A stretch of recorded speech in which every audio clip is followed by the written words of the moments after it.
السلام علیکم ورحمۃ اللہ وبرکاتہ۔ امید ہے آپ سبھی حضرات خیر و عافیت سے ہوں گے۔ معزز ناظرین، آج کل ہم اپنے معاشرے میں یعنی مسلم معاشرے میں ایک رواج دیکھتے ہیں۔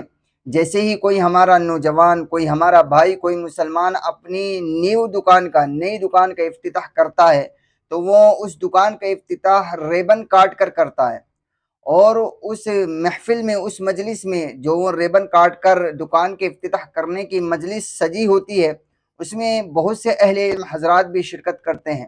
اب سوال یہ ہے کہ کیا یہ ریبن کاٹنا دکان کے افتتاح کے موقع پر یا مکان کے افتتاح کے موقع پر یہ شرعی اعتبار سے جائز ہے، یعنی اس کا کہیں سے ثبوت ہے یا نہیں؟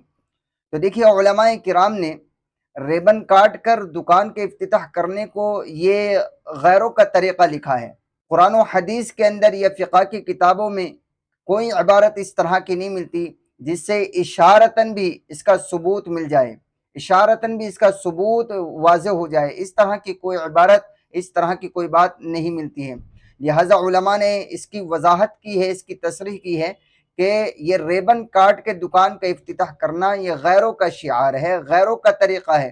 لہٰذا مسلمان کو چاہیے کہ وہ ریبن کاٹ کر دکان کے افتتاح کرنے سے اپنے آپ کو بچائے، اور بالخصوص ان اہل علم حضرات کو بچنا چاہیے جو اس طرح کے پروگراموں میں شرکت کرتے ہیں، کیونکہ اگر اہل علم حضرات ہی اس طرح کے پروگراموں میں شرکت کریں گے تو عوام تو اسے جو ہے دین کا حصہ سمجھنے لگے گی، اور عوام یہ سمجھے گی کہ اس کے درمیان، اس کے اندر جو ہے ریبن کاٹ کے دکان کے افتتاح کرنے میں کوئی شرعی خرابی نہیں ہے۔